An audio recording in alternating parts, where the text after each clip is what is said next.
Мира вам, дорогие подписчики и гости моего канала. Рада вновь приветствовать вас в новом видео. Обещала в своих социальных сетях показать, как вязала это пончо, поэтому данный мастер-класс будет про это изделие. Вязала я свое изделие из пряжи Alize Шаль Симли. 100 граммов у нее, 460 метров. Данная ниточка не то чтобы согреет, она скорее просто украшает. То есть как украшение, дополнение к гардеробу. В состав ее входит 95% акрила и 5% металлик. Цвет данной пряжи номер 17. Отвечу сразу на наиболее часто задаваемый вопрос, сколько же пряжи понадобится на подобное изделие. У меня было всего 3 моточка в этом цвете, и мне их хватило. Крючок я использовала 3 мм, но тут в принципе можно было и взять 2,5, например, 2,75. И так как у меня закончилась ниточка того цвета, то буду вязать образец из такой же нитки, но другого цвета. Сразу скажу, что цвет данной пряжи номер 404. Вначале немного теории. Вяжется данная пончо очень легко. Все, что нам нужно будет сделать, это связать 2 прямоугольника. Можно сделать их одинаковыми по высоте. Однако я буду показывать именно так, как связано было у меня. Вы видели в начале видео. У меня передняя часть немного короче, чем задняя. Но если вы захотите сделать обе части одинаковыми, то сложности вам не доставит. Я дам все размеры. Итак, я уже связала в своем образце спинку. Спинка у меня высотой 104 сантиметра. Вязать, конечно, я буду в миниатюре, но размеры буду вам давать в оригинале. Советую, прежде чем начать вязать на себя пончо, свяжите примерно такой же образец, как и у меня.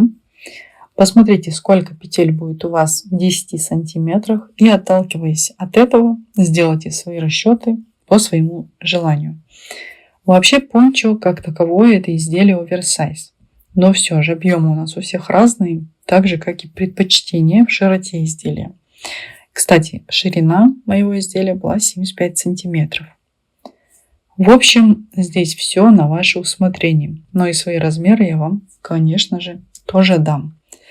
И, кстати, данные расчеты я дам именно на размер, где-то от 46, пусть для тех, кто любит свободно прям, до 52-54. Так что смотрите, как вы желаете именно на себя. Широкое, совсем свободное, либо что-то более просто прямое.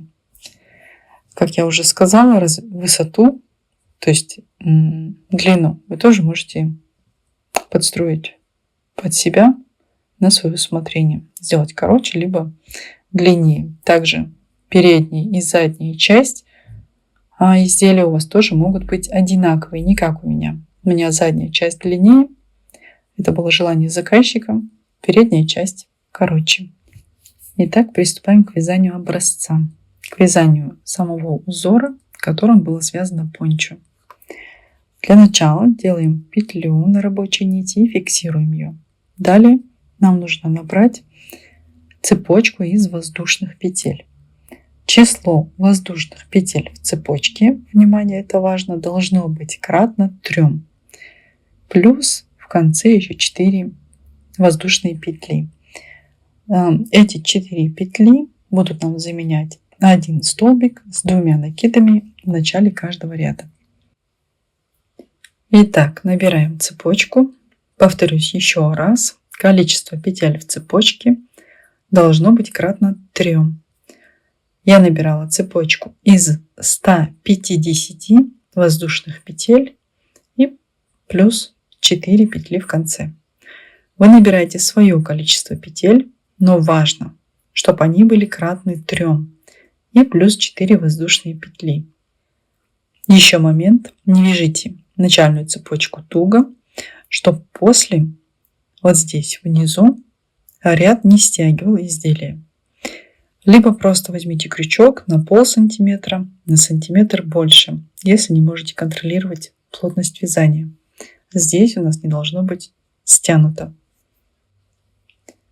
Довязали цепочку из воздушных петель, и теперь нам нужно набрать еще 4 воздушные петли. 1, 2, 3, 4. Я сразу придерживаю пальцами последнюю петлю, на которой остановилась, и чтобы не отсчитывать потом 4 петли обратно. Итак, делаем теперь 2 накида на крючок, и вот в эту последнюю петлю, либо от крючка она будет идти у нас 5-я, 1, 2, 3, 4, и вот в 5-ю ее мы прокалываем и провязываем столбик с 2 накидами. Делаем 2 накида на крючок, в следующую петлю также делаем столбик с 2 накидами.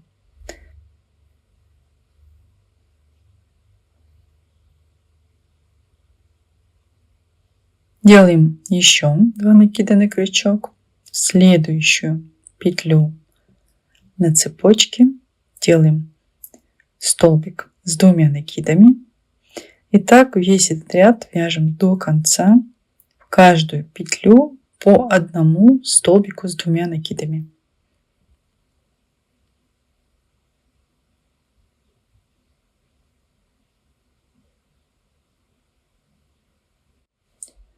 Довязали ряд до конца. Ряд вяжется легко, поэтому на нем не задерживаюсь. В принципе, само вязание этого узора довольно простое. Итак, начинаем второй ряд. Набираем цепочку из 5 воздушных петель. Вязание поворачиваем. И теперь нам нужно отсчитать 2 петли. Смотрим столбики. Первый столбик, вершину первого столбика пропускаем, вторую пропускаем и в вершину третьего столбика провязываем столбик без накида. Сделали вот такую вот цепочку. Делаем еще 5 воздушных петель. 3, 4, 5. Также отсчитываем 2 петли.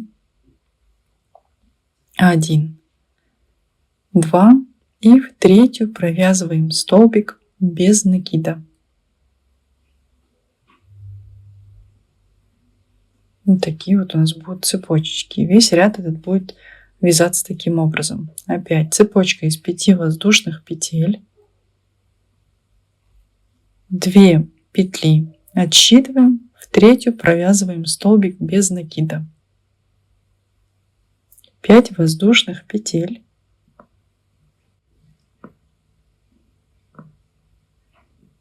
Две петли отсчитали, в третью провязываем столбик без накида. 5 воздушных петель. 4, 5. 2 петли пропускаем, в третью провязываем столбик без накида. И так будем вязать этот ряд до конца. Он, в принципе, такой же легкий полностью из цепочек из 5 воздушных петель. Конец ряда как раз скажет о том, правильно ли набрали количество воздушных петель в самом начале вязания. В конце вы должны также пропустить 2 петли и в последний столбик провязать столбик без накида. Вот так закончиться должно прям все идеально. Так выглядит наш второй ряд. Теперь мы приступаем к вязанию третьего ряда. В самом начале набираем цепочку из 6 воздушных петель. 2, 3, 4, 5, 6. Вязание поворачиваем. В этом ряду еще проще, ничего отсчитывать не нужно. Сразу же под первую цепочку провязываем столбик без накида. Вот такая должна сбоку появиться у нас цепочка. Далее цепочку набираем из 5 воздушных петель. Под следующую цепочку провязываем столбик без накида. И еще цепочка из 5 воздушных петель. 2, 3, 4, 5. Под следующую цепочку провязываем столбик без накида. Вот так вот вяжем легко. Цепочка из 5 воздушных петель. Под следующую цепочку столбик без накида.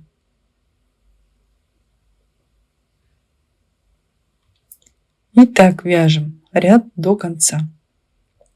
В конце ряда, когда провязали под последнюю цепочку столбик без накида, набираем еще 2 воздушные петли, делаем 2 накида на крючок и в самую, вот у нас была в предыдущем ряду первая цепочка, в ее первую петлю провязываем столбик с 2 накидами. Итак, мы с вами закончили 3-й ряд. Вот у нас должны быть такие полноценные цепочки, округленные. Самая последняя как будто бы обрубленная. А в начале ряда должна быть такая цепочка немного выступающая вперед, но в процессе она вытянется и будет все нормально. Итак, начинаем с вами 4-й ряд. Набираем цепочку из 5 воздушных петель. Вязание поворачиваем. Также будем этот ряд вязать, как и предыдущий. Под первую цепочку провязываем столбик без накида. Далее также 5 воздушных петель. Под вторую цепочку столбик без накида. 5 воздушных петель и столбик без накида. Таким образом провязываем этот ряд до конца. В конце ряда под последнюю цепочку провязываем столбик без накида, и на этом все, ряд у нас окончен. Разница между этими 3 рядами, состоящими из цепочек из воздушных петель, только в том, как они начинаются и заканчиваются. Начинаем с вами 5-й ряд. Набираем 4 воздушные петли, столбик подъема, вязание поворачиваем. И теперь делаем 2 накида на крючок. Под первую цепочку провязываем 3 столбика с 2 накидами. Первый столбик с 2 накидами. Сюда же второй столбик с 2 накидами. 2 накида на крючок и сюда же 3 столбик с 2 накидами. Ряд этот будем вязать таким образом. Под каждую цепочку будем провязывать по 3 столбика с 2 накидами. Вот сделали под вторую цепочку 3 столбика с 2 накидами. Также под третью цепочку провязываем 3 столбика с 2 накидами. Итак, далее будем вязать до конца ряда в каждую цепочку по 3 столбика с 2 накидами. Дошли до конца ряда. В конце под последнюю цепочку провязываем 1 столбик с 2 накидами. Сюда же второй столбик с 2 накидами. Делаем 2 накида на крючок и в самую первую петлю цепочки предыдущего ряда провязываем столбик с 2 накидами.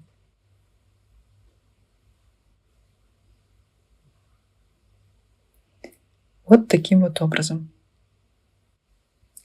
Для самых щепетильных вязаний сразу обращу внимание на тот момент, что одна сторона будет немного такая стянутая, такая прям сдержанная, вторая более свободная, даже растягивающаяся немного.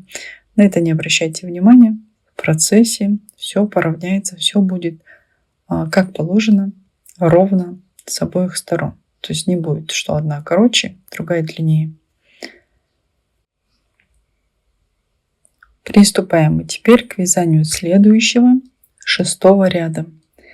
Набираем цепочку из 4 воздушных петель. Вязание поворачиваем.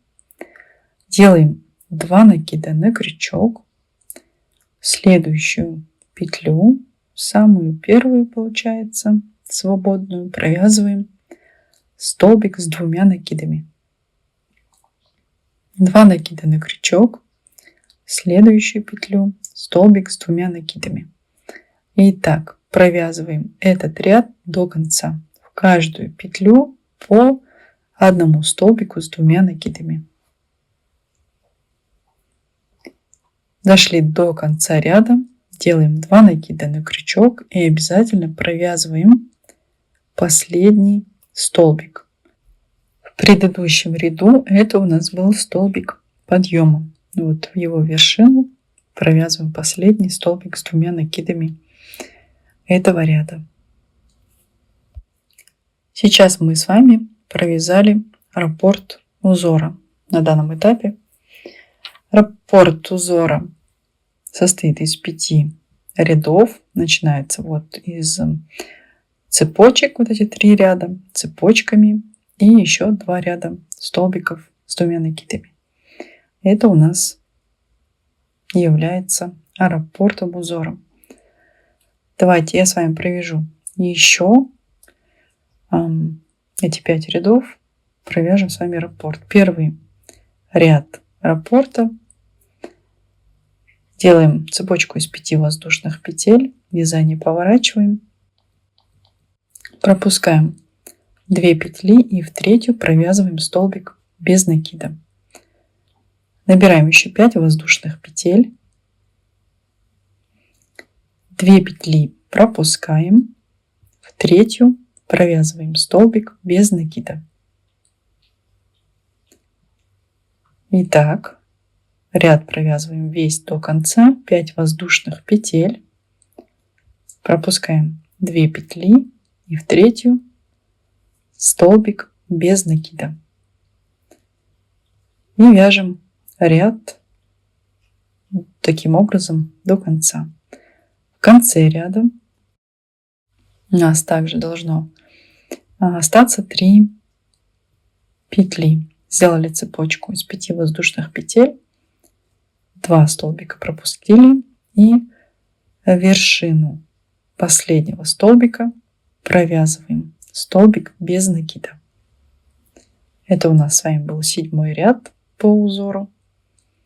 Ну и первый ряд раппорта, узор. Он полностью из цепочек из 5 воздушных петель. Так, следующий набираем 2-й ряд раппорта узора. По схеме это 8-й ряд. Набираем цепочку из 6 воздушных петель. Вязание теперь поворачиваем.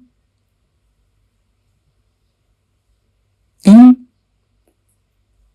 под первую цепочку провязываем столбик без накида.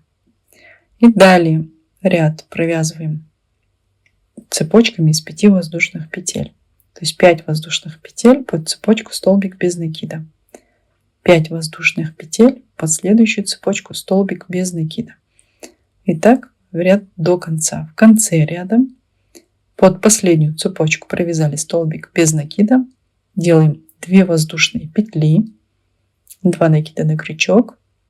И в первую петлю цепочки предыдущего ряда провязываем столбик с 2 накидами.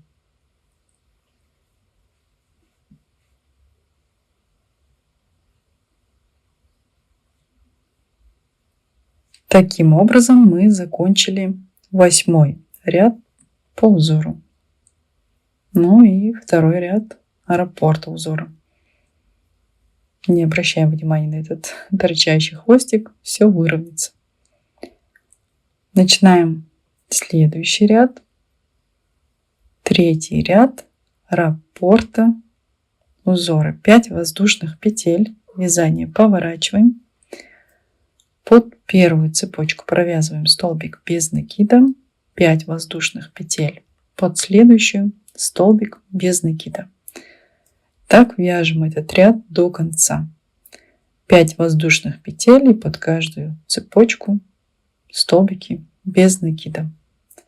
Этот ряд, наверное, самый простой.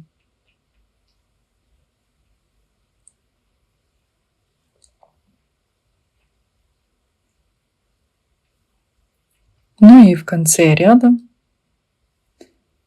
просто под последнюю цепочку провязываем столбик без накида. На данном этапе мы провязали 9 рядов. И сейчас приступим к следующему 4-му ряду раппорта. Набираем цепочку из 4 воздушных петель. Вязание поворачиваем. Делаем 2 накида на крючок и под цепочку провязываем 3 столбика с 2 накидами. Под следующую цепочку 3 столбика с 2 накидами. Не останавливаюсь подробно, потому что полностью этот раппорт мы с вами уже однажды провязали. Просто закрепляем. Итак, ряд до конца. Под каждую цепочку провязываем по 3 столбика с 2 накидами. В конце ряда делаем 2 накида на крючок. Под последнюю цепочку провязываем столбик с 2 накидами 1. Сюда же столбик с 2 накидами 2. Делаем 2 накида на крючок и в цепочку предыдущего ряда в ее самую первую петлю провязываем столбик с 2 накидами.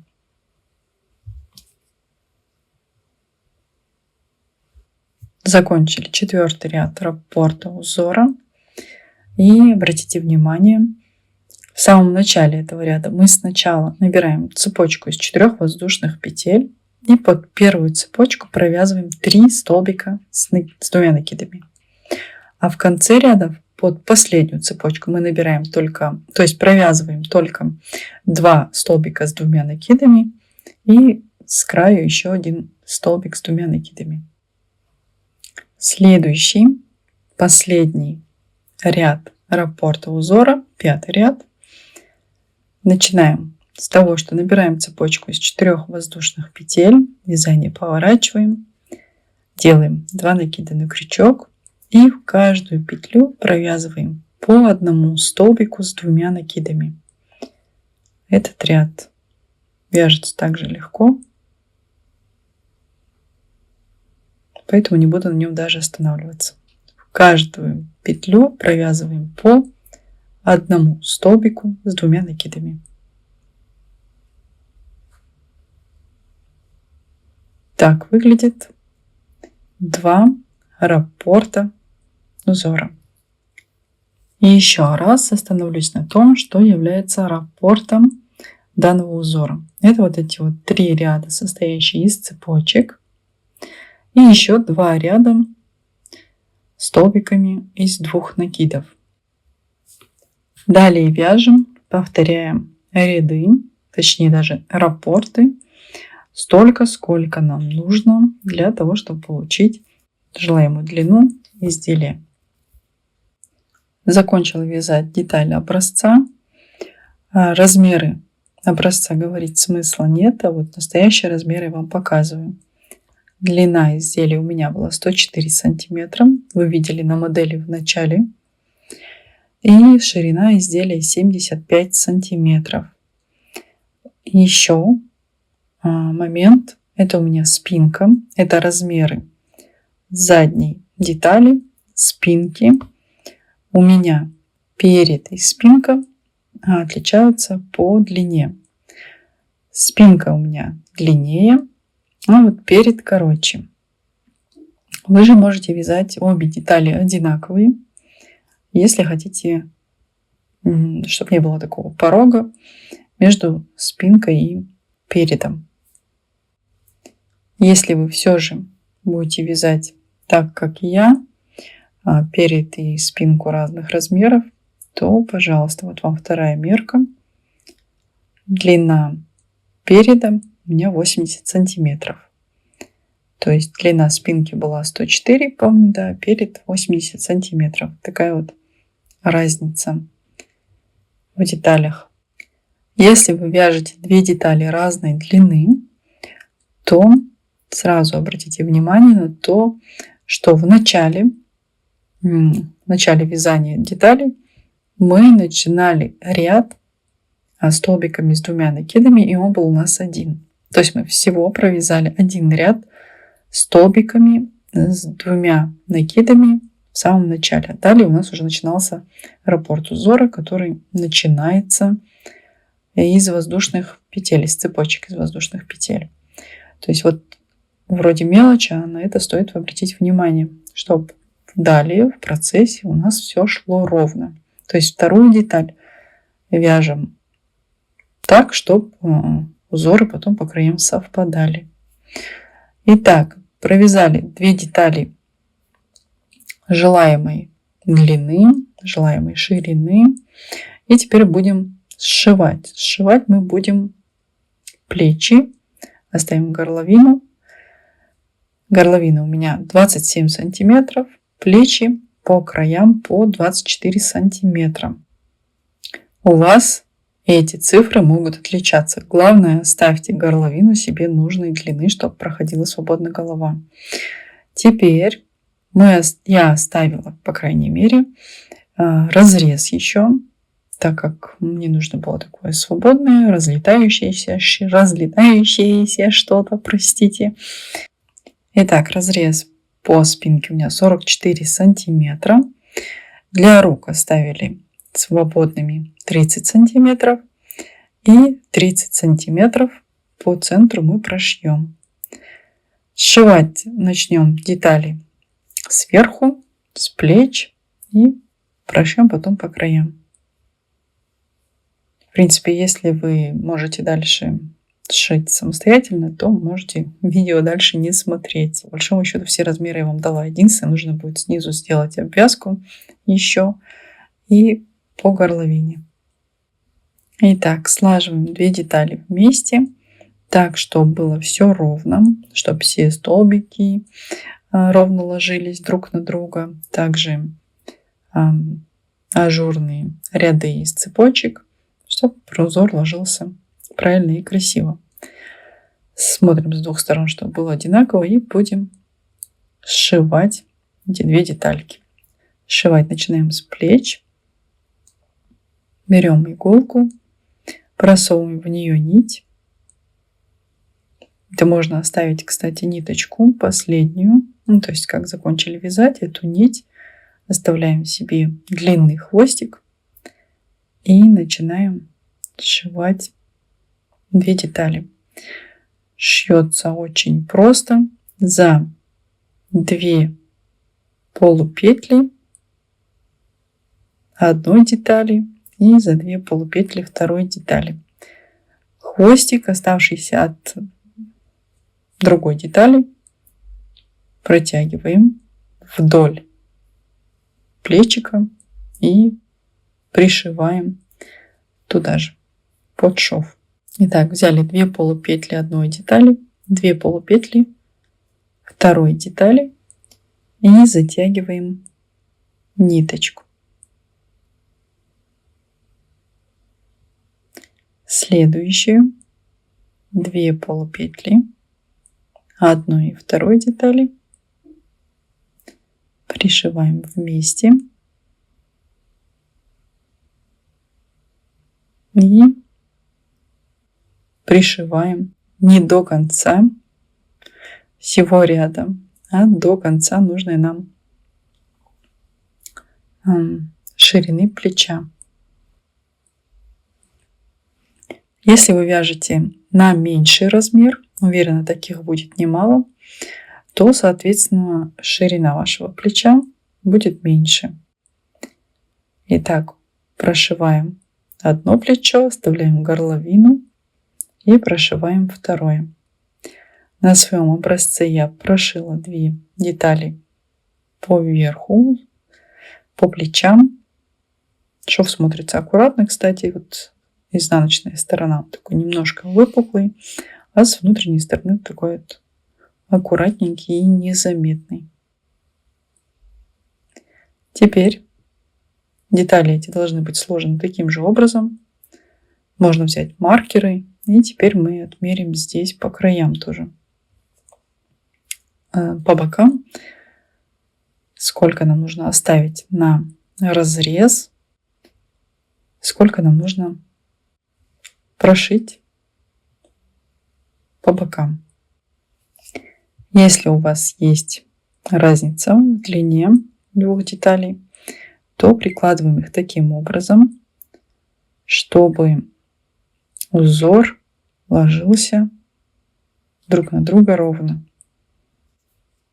Отмеряем нужную нам длину для разреза и фиксируем маркером для своего удобства. Также поступаем и с проймой. Отмеряем, сколько нам нужно. У меня это 30 сантиметров. И также фиксируем маркером. И вот между этими 2 маркерами мы с вами пришьем детальки.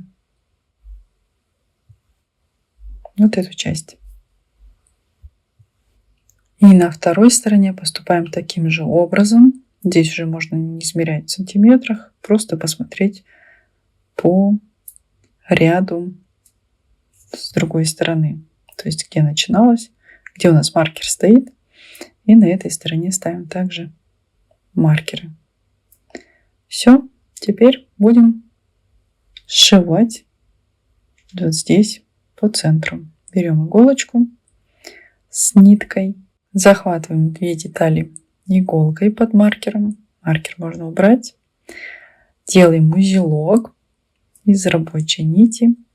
Хвостик протягиваем вдоль изделия и сшиваем. Так как здесь у нас по краям нету полупетель, то, естественно, мы просто прошиваем 2 детальки. Вот у нас здесь столбики с 2 накидами и цепочки из воздушных петель. Просто прошиваем нужную нам длину. Итак, я закончила сшивать 2 детали своего образца вместе. Сейчас они лежат изнанкой к нам на лицо. Вот, пожалуйста, шов. И посмотрите его с этой стороны, внутри, снаружи. То есть даже его не будет видно. Теперь сделаем еще обвязку по горловине, чтобы в процессе носки она не растягивалась. И по нижнему краю 2 деталей для более аккуратного и завершенного вида. Привязываем ниточку к самой первой петле. Ее можно прям завязать в узелок. Хвостики нам нужно будет спрятать вдоль вязания, то есть их провязать. Итак, ниточку привязали, делаем 1 воздушную петлю. И теперь будем провязывать этот ряд столбиками без накида. Первую петлю провязываем столбик без накида.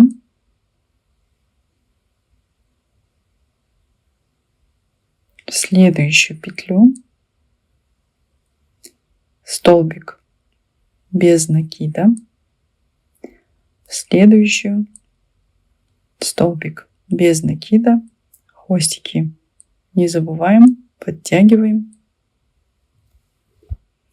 Итак, провязываем ряд до конца, в каждую петлю по 1 столбику без накида. Лишние хвостики обрезаем, их не обязательно прям до конца провязывать.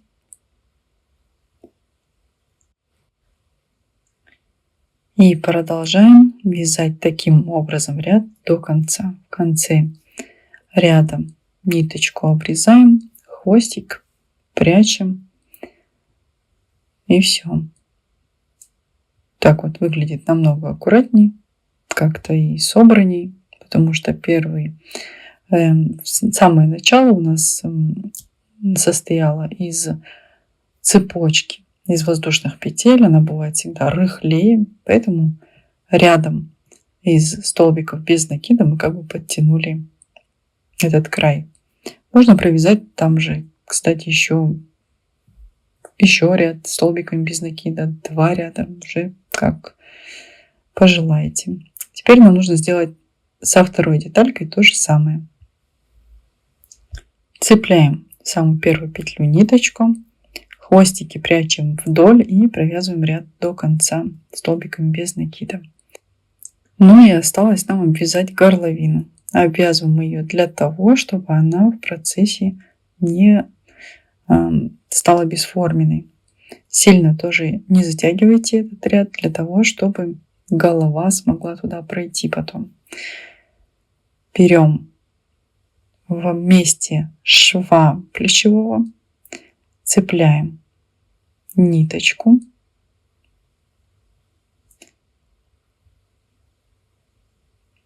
хвостик прячем вдоль, протягиваем его сразу. И так же, как и по нижнему краю, провязываем полностью горловину столбиками без накида. В конце ниточку обрезаем, хвостик прячем. Ну и на этом все. Свой образец вязать я полностью закончила. Надеюсь, что я смогла объяснить вам все подробно. Однако, если я что-то упустила, такое бывает, к сожалению, то пишите, пожалуйста, об этом в комментариях, задавайте свои вопросы. Тогда буду заполнять пробелы в описании под видео. Кстати, вся дополнительная информация будет внизу в описании под видео. Оставлю здесь еще вам все размеры, но имейте в виду, эти данные у нас с вами могут отличаться. Это зависит от толщины пряжи, размера крючка и вашей плотности вязания. В принципе, даже если вы будете вязать из той же пряжи, что и я, использую тот же крючок, в любом случае эти данные могут отличаться. По большому счету, думаю, что проблем возникнуть в вязании не должно, так как изделие вяжется очень просто, всего из 2 деталей. Но все же, если у вас возникнут какие-то сложности, пишите в комментариях. Еще лучше пишите в социальных сетях, там я отвечаю быстрее, так как комментарии пропадают на YouTube, теряются из всех остальных комментариев, я не всегда вижу вопросы. Пишите в социальных сетях. Ссылки на социальные сети будут внизу в описании под видео, а также в описании канала всегда есть. Подписывайтесь, кстати. Подписывайтесь на канал здесь на YouTube и на социальные сети. Будем с вами дружить везде. На этом буду с вами прощаться. До скорых встреч в новом видео.